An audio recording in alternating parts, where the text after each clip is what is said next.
Hello students, आज आपण SYBCom semester 4 corporate accounting या सब्जेक्टमधील unit number 3 accounting for liquidation companies illustration number 10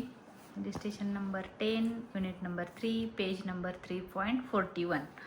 सर्वात प्रथम आपण क्वेश्चन रीड करून घेऊया. The balance sheet of Simplex Limited Someshwar as on 31st March 2020 is as follows. आपल्याला एक बॅलन्स शीट गिवन आहे 31 मार्च 2020 ची. त्याने आपल्याला क्वेश्चनमध्ये सांगितलेलं आहे share capital issued and subscribe capital 1006% preference shares of ₹100 each.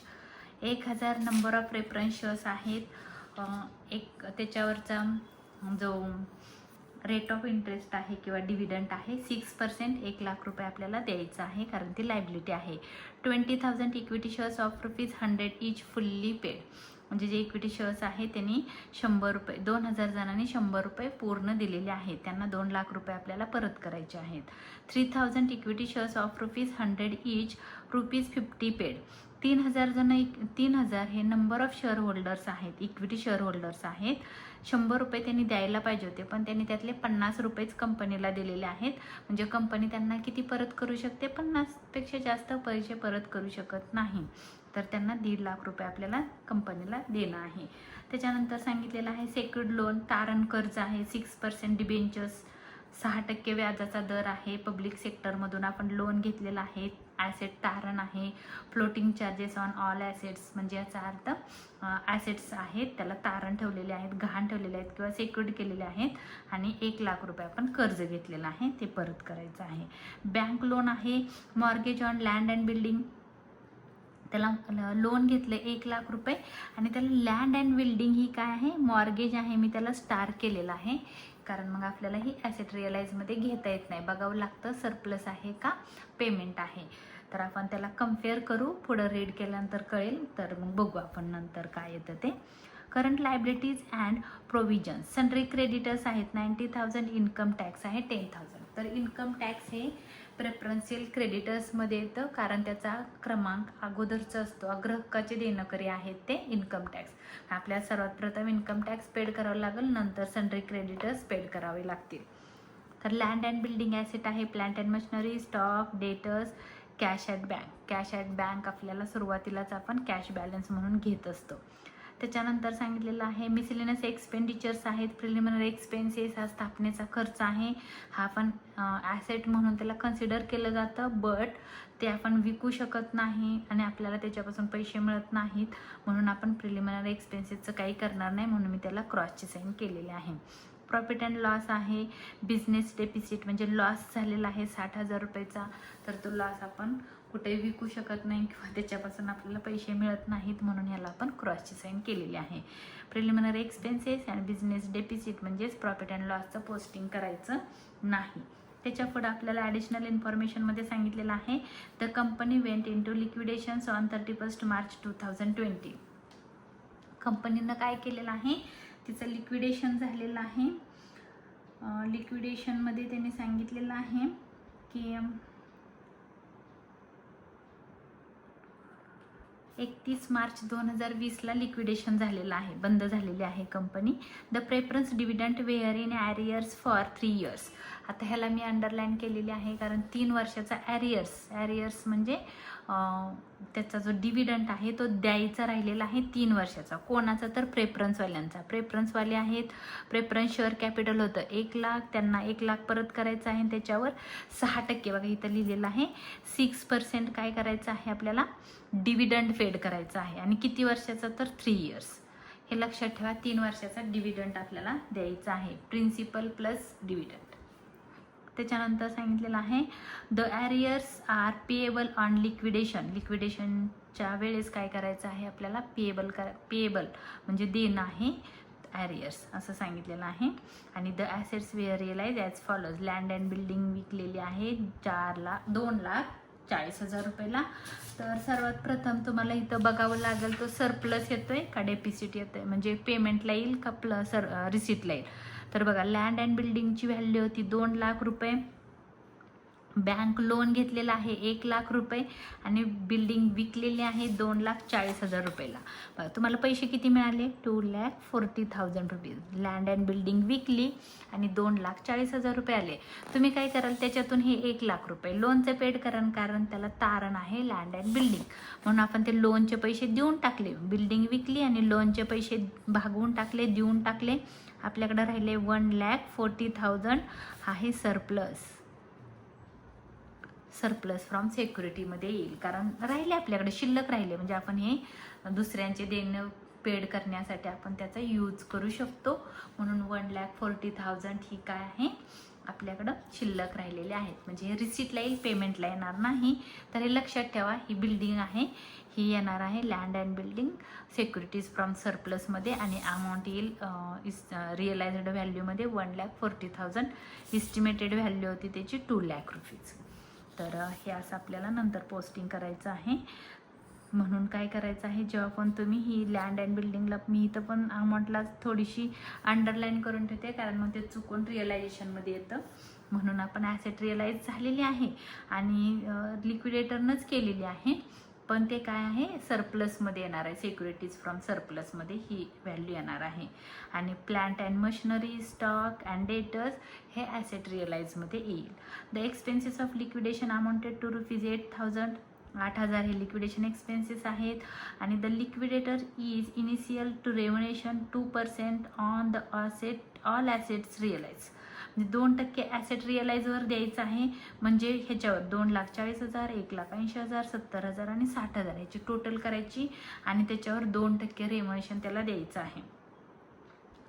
And 3% on amount distributed to unsecured creditors. Unsecured क्रेडिटर्सची जी अमाऊंट त्यानं फेड केलेली आहे त्याच्यावर त्याला काय करायचं आहे, 3% रेम्युनेशन द्यायचं आहे. म्हणजे हे 90,000 रुपये आणि हे इन्कम टॅक्स फेड केलं 10,000 रुपये, ह्याच्यावर पण त्याला काय करावं लागणार आहे, रेम्युनेशन द्यावं लागणार आहे. हे प्रेफरन्शियल क्रेडिटर्स आहेत, पण ह्याला काही तारण आहे का, देणं आहे एक प्रकारे, त्याच्यावर काही तारण नाही, म्हणजे अनसेक्युर्ड आहेत आणि ते आपण पेड केलं. कुणी पेड केलं, लिक्विडेटरनी पेड केलेलं आहे.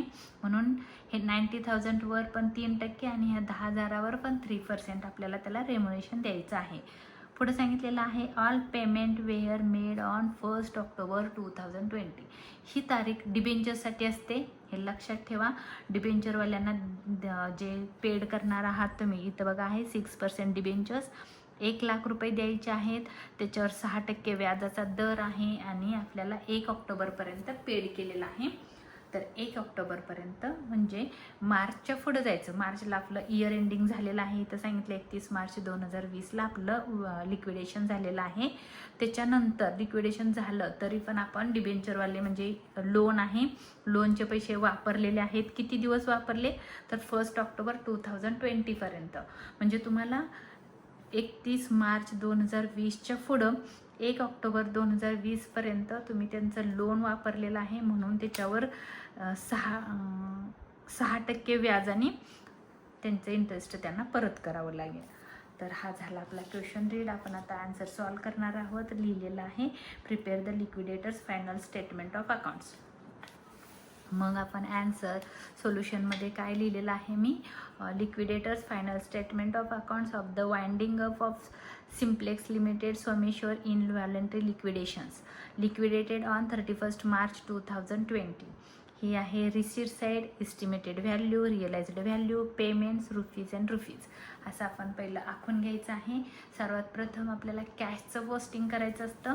इथं आहे कॅश इन हँड, तुम्ही इथं म्हणू शकता कॅश बॅलन्स किंवा cash in hand, cash at bank असं पण म्हणू शकता. इथं लिहिलेलं आहे cash at bank, balance in cash at bank असं लिहिलं तरी चालेल, तुम्ही काही लिहा बट व्यवस्थित लिहा. कॅश ॲट बँक अमाऊंट होती 30,000, मी इथं लिहिणार आहे. इस्टिमेटेड व्हॅल्यू पण त्याची 30,000 रुपये होती आणि आपल्याजवळ आहेत पण 30,000 रुपये, 30,000. त्याच्यानंतर आपण लिहितो to asset realise, to assets realised. आता आपल्याला बघायचं आहे कोणकोणते ॲसेट रिअलाइज झालेले आहेत. तिथं आहे लँड अँड बिल्डिंग, घेऊ नका, त्याला मी अंडरलाईन केली कारण ते सरप्लस फ्रॉम सिक्युरिटीजमध्ये येणार आहे. प्लांट अँड मशिनरी, मी इथं लिहिते प्लांट अँड मशिनरी.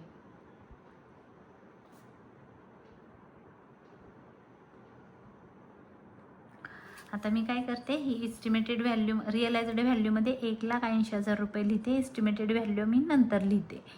तर 1,80,000 स्टॉक आहे, त्याच्या खाली लिहा स्टॉकची व्हॅल्यू आहे 70,000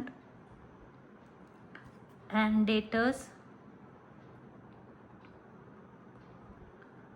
डेटर्सची व्हॅल्यू आहे 60,000. क्वेश्चनमध्ये जी ॲडिशनल इन्फॉर्मेशन दिलेली असते त्याच्यामध्ये ती इथं लिहिलेलं आहे बघा. काय केलेलं आहे त्यांनी सांगितलं आहे, the assets were realised as follows. Realise झाली म्हणून मी रिअलाइज्ड व्हॅल्यूच्या कॉलममध्ये त्याची अमाऊंट टाकली आणि इस्टिमेटेड व्हॅल्यूमध्ये हिथली अमाऊंट टाकायची आहे जी क्वेश्चनमध्ये दिली.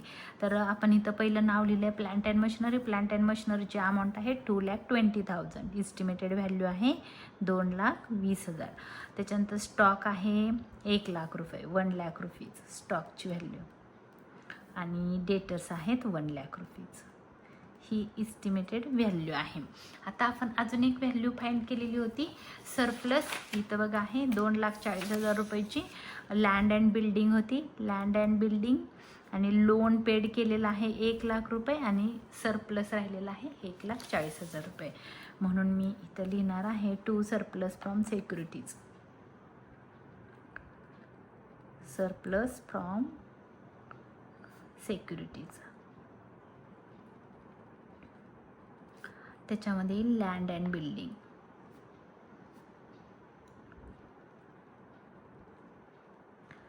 तर लँड अँड बिल्डिंग इथं बघायचे आहे तुम्हाला. लँड अँड बिल्डिंग विकली कितीला, तर 2,40,000 रुपये. 2,40,000 रुपये. त्याची इस्टिमेटेड व्हॅल्यू होती इथं 2,00,000 रुपये, 2,00,000 रुपीज लेस लोन पेड. लोन किती फेड केलं बघा. इथं बँक लोन आहे 1,00,000 रुपये. 1,00,000 रुपयाच्या 1,00,000 रुपये आपण इथं पेड केले. 2,40,000 रुपयाला ॲसेट विकली, 1,00,000 रुपये लोन पेड केलं. आपल्याकडं 1,40,000 रुपये बॅलन्स आहे. आपण इथं लिहिलेलं आहे बघा सरप्लस किती आला, 1,40,000 रुपये. तर मी इथं पण ठेवू शकते, इथं पण ठेवू शकते. 1,40,000 आपल्याला पैसे मिळालेले आहेत. आता आपल्याला काय करायचं आहे, आता कुठले पैसे मिळालेले आहेत का, तर नाही. आता आपली पेमेंट ऑर्डर आहे.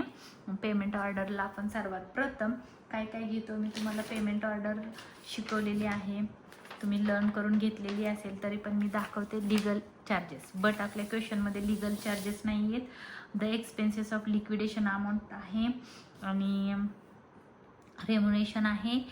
बाकी काही नाही आहे, खाली तर काहीच नाही आहे. 2च एक्सपेन्सेस आहेत म्हणून मी तर डायरेक्ट लिहिते बाय लिक्विडेटर्स. कारण सेकंड नंबरला बघा काय आहे, लिक्विडेटर्स रेम्युनेशन. तर आपण सेकंड नंबरला जी लिगल चार्जेस नाही आहेत म्हणून इथं लिहू लिक्विडेटर्स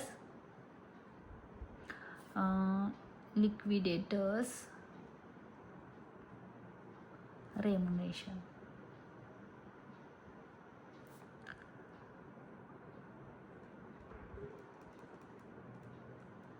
त्याच्यामध्ये बघा रेम्युनेशनमध्ये काय सांगितलेलं आहे, द लिक्विडेटर रेम्युनरेशन मध्ये सांगितलेलं आहे 2% ऑन ॲसेट रिअलाइज. इथं लिहिलेलं आहे बघा क्वेश्चनमध्ये. इथं 2% ऑन ॲसेट रिअलाइज, 2% ॲसेट रिअलाइजवर द्या म्हणून एक आपण लिहितो 2% ऑन ॲसेट. जे इथं लिहिलं आहे तेच लिहा. ऑल ॲसेट पण लिहू शकता, 2% ऑन ॲसेट रिअलाइज पण लिहू शकता. Assets realised. आता आपल्याला टोटल करावे लागेल की कोणती ॲसेट त्यानं सोल्ड केलेली आहे. कुठून करायचं, इथं लिहिलेलं आहे बघा the assets realise as follows. तर 2,40,000 प्लस 1,80,000 प्लस 70,000 प्लस 60,000 अमाऊंट आली 5,50,000. 5,50,000 वर 2%. इथं मी लिहिते पहिलं अमाऊंट 5,50,000 इंटू 2% इंटू 2% अमाऊंट आली त्याची 11,000. 11,000 आपण रेम्युनरेशन दिला.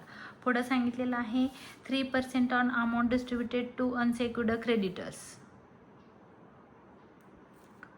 3% ऑन अनसेक्युर्ड क्रेडिटर्स.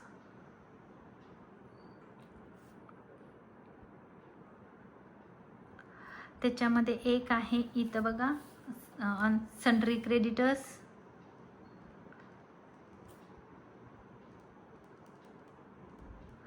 म्हणजे 90,000वर किती द्यायचे आहेत आपल्याला 3% द्यायचे आहेत, म्हणून 90,000 इंटू 3%. अमाऊंट आली 2,700. अजून त्याला रेम्युनरेशन द्यायचं आहे कुठला तर इन्कम टॅक्स. आपण इन्कम टॅक्स पेड केल्यानंतर त्याला आपण पैसे देतोय, कमिशन देतोय 10,000वर 10,000वर 3%. 10,000 इंटू 3% 300 रुपये. तर 300 रुपये एवढंच रेम्युनरेशन द्यायचं आहे. टोटल करू आपण 300 रुपये प्लस 2,700. त्याला दिले किती कमिशन दिलं 2,700 प्लस 11,000 14,000 रुपये. त्याला काय केलेलं आहे 14,000 रुपये त्याला बरोबर 14,000 रुपये काय आहे त्याचा रेम्युनरेशन आहे. तुम्ही वर लिहू शकता, इथं लिहिलं तरी बरोबर आहे. 14,000 त्याला आपण रेम्युनरेशन दिला. त्याच्यानंतर आहे लिक्विडेशन एक्सपेन्सेस. आपली जी पेमेंट ऑर्डर आहे त्या पेमेंट ऑर्डरमध्ये आहे बघा रेम्युनरेशन नंतर लिक्विडेशन एक्सपेन्सेस. आपण लिक्विडेशन एक्सपेन्सेस पे करू तर बाय लिक्विडेशन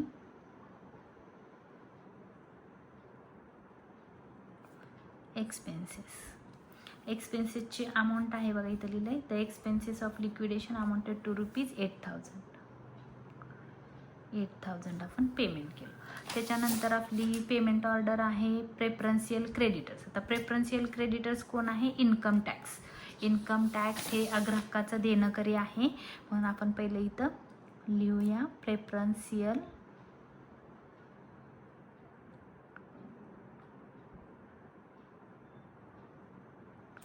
क्रेडिटर्स. त्याच्यामध्ये एकच आहे इन्कम टॅक्स. इथं आपण त्याला कमिशन दिलं आहे आणि इथं इन्कम टॅक्स पेड केला आहे. इन्कम टॅक्सची अमाऊंट किती आहे 10,000 रुपये. 10,000 रुपीज लिक्विडेटरनं देऊन टाकलं, टॅक्स त्यानं भरला. त्याच्यानंतर आहे पेमेंट ऑर्डरमध्ये प्रेफरन्शियल क्रेडिटर्स नंतर डिबेंचर होल्डर. तर आपल्याला इथं क्वेश्चनमध्ये डिबेंचर होल्डर दिलेले आहेत बघा. डिबेंचर होल्डर किती आहेत तर डिबेंचर होल्डरला देताना काळजीपूर्वक द्यायचं आहे, थोडा विचार करायचा आहे. 1,00,000 रुपये प्रिन्सिपल आहे, मी इथं लिहिते बाय डिबेंचर्स. डिबेंचर्स एक आहे प्रिन्सिपल. प्रिन्सिपल किती होतं 1,00,000 रुपये. अजून काय द्यायचं आहे त्याला इंटरेस्ट. आता इंटरेस्ट तुम्हाला कॅल्क्युलेट करायचं आहे, कसं कराल बघा. थोडंसं दाखवते तुम्हाला इंटरेस्ट कसं कॅल्क्युलेट करायचं. त्याला तारीख दिलेली असते बघा इथं क्वेश्चनमध्ये सांगितलेलं. त्यानं पेमेंट कधी केलं all payment were made on 1 October 2020 इथं क्वेश्चनमध्ये सांगितलेलं आहे. त्यांनी काय केलं डिबेंचरवाल्यांना पेमेंट म्हणजे जे पण काही देणं होतं ते कधी दिलेलं आहे 1 सप्टेंबर 2020ला. मग आपण काय करतो आपलं इयर इथं संपलेलं आहे बघा 31 मार्च 2020ला. 31 मार्च 2020ला आपलं लिक्विडेशन झालं, म्हणजे इथपर्यंत आपलं सगळं आपण पेमेंट केलेलं होतं. ह्याच्या पुढं आपण ह्या तारखेला ॲक्च्युली डिबेंचरवाल्यांना पैसे द्यायला पाहिजे होते, पण ह्या तारखेला आपण दिले नाहीत. कधी दिलेत 1 ऑक्टोबर 2020ला. मार्चच्या पुढं जायचं. मार्च नंतर कोणता महिना येतो एप्रिल 2020. 1 एप्रिल. एप्रिल, मे, जून, जुलै, ऑगस्ट, सप्टेंबर आणि त्यांनी सांगितलेलं आहे 1 ऑक्टोबर. 1 ऑक्टोबर 2020ला काय केलं पेमेंट केलं. बट ऑक्टोबरच्या 1 तारखेला केलं आहे, म्हणून ऑक्टोबर महिना घेऊ नका. किती महिन्याचं व्याज द्यावं लागेल एप्रिल, मे, जून, जुलै, ऑगस्ट, सप्टेंबर 1 2 3 4 5 6 मंथचे इंटरेस्ट तुम्हाला पेड करावं लागेल. प्रिन्सिपल किती होतं म्हणजे मुद्दल होती 1,00,000 रुपये. 1,00,000वर व्याजाचा दर आहे 6% इंटू 6% इंटू 6 मंथ, 6%, 6 महिने, 1 2 3 4 5 6 6 मंथ, 6 डिवाइड बाय 12. तर तुम्हाला पहिलं काय करावं लागेल, तुम्हाला मी काढून दाखवते, ओरली पण काढता येतं, बट तुम्ही शक्यतो ओरली काढायला शिका. 1,00,000वर 6%, अमाऊंट आली 6,000, 6% किती आलं 6,000 इंटू 6 मंथ, 6 डिवाइड बाय 12, 3,000 रुपये काय आलं त्याचं इंटरेस्ट. 3,000 रुपये इंटरेस्ट आहे डिबेंचरवाल्यांचं. म्हणजे डिबेंचरवाल्यांना तुम्हाला 1,000 रुपये पण द्यायचे आहेत, प्लस काय करायचं आहे, 1,00,000 रुपये पण द्यायचे आहेत आणि 3,000 रुपये पण द्यायचे आहेत. म्हणून इंटरेस्ट आहे 6 मंथ. ब्रॅकेटमध्ये मी लिहिलेलं आहे 3,000 रुपये, म्हणजे 1,03,000 रुपये आपल्याला पेमेंट करायचं आहे. 1,03,000 रुपये डिबेंचरवाल्यांना आपण पेमेंट केलं. त्याच्या पुढं आपली पेमेंट ऑर्डर बघायची आहे. आपण डिबेंचरवाल्यांना पेड केलं. त्याच्यानंतर आहे अनसेक्युर्ड क्रेडिटर्स, आणि क्वेश्चनमध्ये आपल्याला इथं अनसेक्युर्ड क्रेडिटर्स दिलेले आहेत 90,000 रुपये. मग इथं लिहा बाय अनसेक्युर्ड क्रेडिटर्स.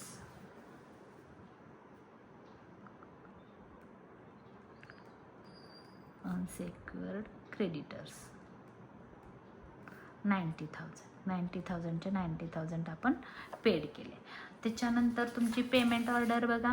अनसेक्युर्ड क्रेडिटर्स नंतर प्रेफरन्स शेअर होल्डरांना द्यायचं आहे, आणि आपण देऊ शकतो कारण इथं त्यांनी सांगितलेलं आहे डिव्हिडंड द्यायचा राहिलेला आहे 3 मंथ्स. इथं लिहिलं होतं बघा, म्हणून मी तुम्हाला रीड करताना क्वेश्चन नीट समजून घ्यायचं आणि लक्षात ठेवायचं काय काय आपल्याला किती कसं पेमेंट करायचं आहे.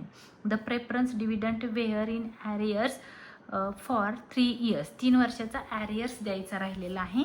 मग आपण इथं पेमेंट करू.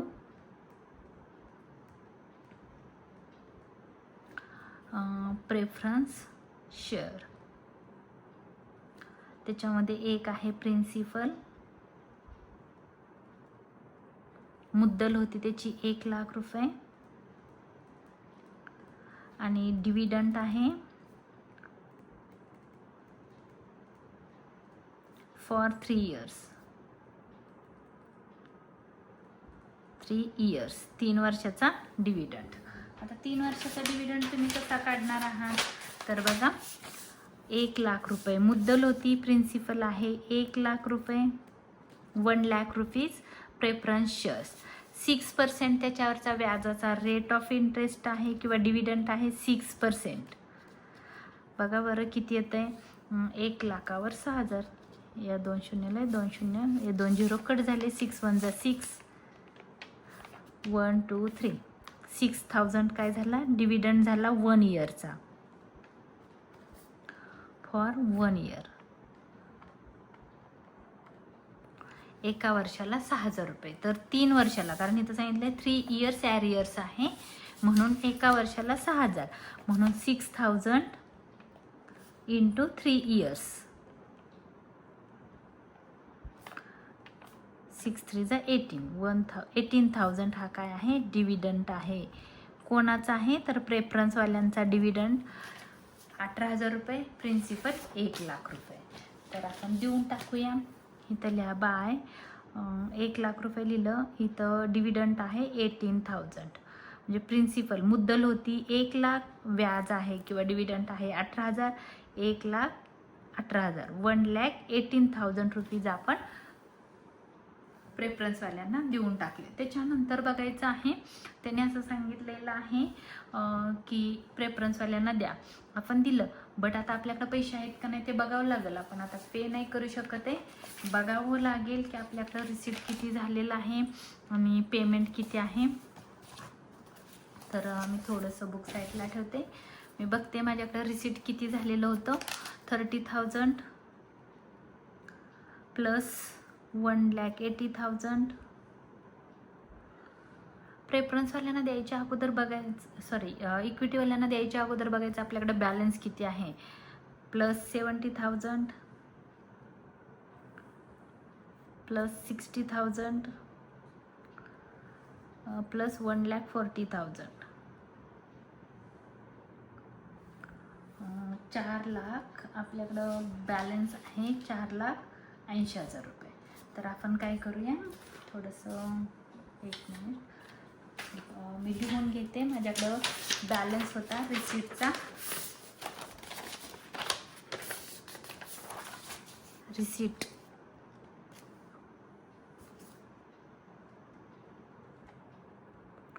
रिसीटचा बॅलन्स आहे 4,80,000 रुपीज माझ्याकडे आहेत. ॲसेट विकून मला एवढे पैसे मिळाले. आता मी पेमेंटला बघणार काय काय पेमेंट केलं. तर पेमेंटला मी जाऊन बघते काय काय पेमेंट केलं. बघा, मी 14,000 रुपये रेम्युनरेशन दिला, त्याच्यानंतर 8,000 प्लस 8,000 प्लस 10,000 प्लस 1,03,000, त्याच्यानंतर 90,000 आणि 1,18,000. 1,18,000,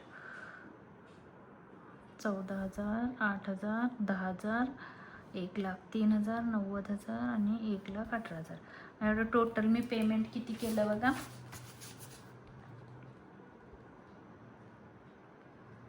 पेमेंट केलेलं आहे मी 3,43,000. म्हणजे माझ्याकडे पैसे अजून आहेत. मला पैसे ॲसेट विकून मिळाले 4,80,000 मायनस 4,80,000. म्हणजे माझ्याकडं 1,37,000 हा बॅलन्स आहे. एवढे पैसे मी इक्विटीवाल्यांना देऊ शकते. हे पैसे कोणाचे आहेत? इक्विटी शेअर्सचे आहेत. इक्विटी शेअर्सला मी 1,37,000 पे करू शकते. माझ्याकडे पैसे आहेत. मग मी इथं तुम्हाला जर ह्याच्या पुढचं जर कॅल्क्युलेशन नाही कळलं तर इथंच तुम्ही देऊ शकता. एवढं इथं लिहू शकता, by equity shares, equity shares किंवा शेअर होल्डर म्हणू शकता. आणि इथं 1,37,000 लिहून दोन्ही बाजूला क्लोज करून 4,80,000 टोटल येणार आहे. सोडू शकता. बट तुम्हाला अजून चांगलं दाखवायचं असेल की मला अंडरस्टँडिंग झालेलं आहे चांगलं, तर तुम्ही इथं थोडंसं करू शकता. बघा, आता आपण इथं क्वेश्चनमध्ये तुम्हाला विचार करायचा आहे. काय दिलेलं आहे क्वेश्चनमध्ये बघा, इथं सांगितलेलं आहे 2,000 इक्विटी शेअर होल्डर होते, त्यांनी 100 रुपये फुल्ली पेड केलेले आहेत. आणि 3,000 इक्विटी शेअर्स होते, त्यांनी फक्त 100 मधले 50 रुपयेच पेड केलेले आहेत. म्हणजे काय करायचं आहे, ज्यांनी पैसे आपल्याला जास्त दिलेले आहेत, ज्यांचे जास्त पैसे कंपनीनं घेतलेले आहेत, त्यांचे पहिले पैसे पेड करायचे. म्हणजे 2,000 जणांनी 100 रुपये पेड केलेत, ह्या दोघांचं मायनस करायचं. ह्यांनी 100 दिलेत आणि ह्यांनी 50 दिलेत, म्हणजे 2,000 जणांनी 50 रुपये एक्स्ट्रा दिलेत. कसं केलं मी थोडंसं दाखवते तुम्हाला.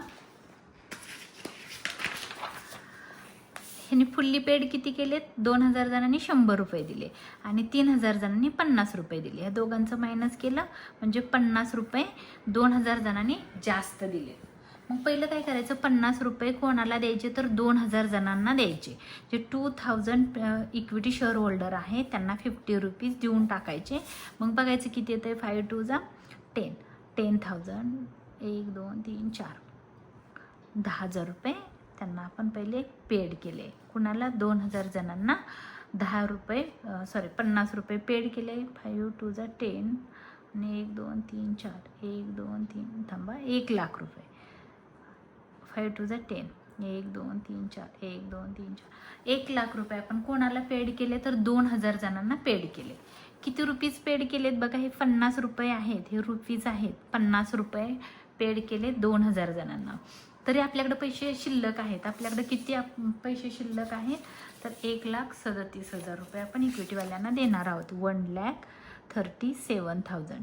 त्यातले 1,00,000 रुपये आपण कोणाला दिले तर 2,000 जण इक्विटी शेअर होल्डर आहेत, त्यांना 1,00,000 दिले. म्हणजे आपल्याकडे तरी पण 37,000 रुपीज अजून शिल्लक आहेत. मग ते कोणाला द्यायचे? आता दोघांचा पण बॅलन्स इक्वल झाला. ह्यांचे पण 50 आणि ह्यांचे पण 50 झाले. आता हे 2,000 हे जे शेअर होल्डर आहेत, number of share holder 2,000 plus हे नंबर ऑफ शेअर होल्डर आहेत 3,000. म्हणजे टोटल शेअर होल्डर राहिले आता आपल्याकडे झाले आता 5,000 हे नंबर ऑफ शेअर होल्डर आहेत. ह्या 5,000 जणांना 37,000 रुपये देऊन टाकायचे. हे रुपीज आहेत. किंवा हा बॅलन्स आहे आणि हे नंबर ऑफ शेअर्स आहेत, नंबर ऑफ शेअर्स. तर काय करायचं आहे आपल्याला, अमाऊंट म्हणजे हा balance divide by number of shares. Number of shares amount होती आपल्याकडं 37,000 डिवाइड बाय 5,000 म्हणजे किती अमाऊंट येते आपण कॅल्क्युलेट करून बघू. 37,000 डिवाइड बाय 5,000 7 रुपीज 4 पैसे म्हणजे किती पैसे येणार आहेत, 7 रुपीज 4 पैसे. आता इथं तुम्हाला थोडा विचार करायचा आहे की हे जे 5,000 आहे त्याच्यामध्ये 2,000 रुपये 2,000 जण पण आहेत. पहिलं काय केलं आहे, 2,000 जणांना आपण 50 रुपये दिलेत, ₹50 आणि परत किती दिलेत ह्या 2,000 जणांना, तर 7 रुपये 4 पैसे म्हणजे इथं रुपीज ॲड करायचं आहे 7 रुपीज 4 पैसे म्हणजे ह्या दोघांचं ॲड केलं तर किती येईल, 57 रुपीज 4 पैसे.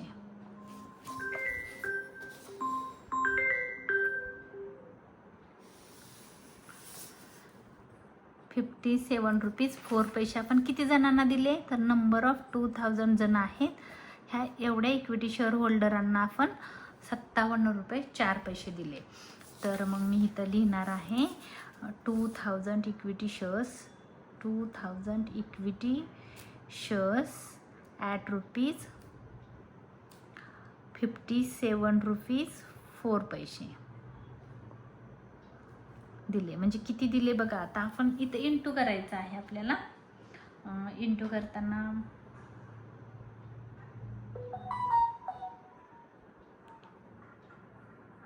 आपल्याला काय करावं लागेल, इथं इंटू करावं लागणार आहे.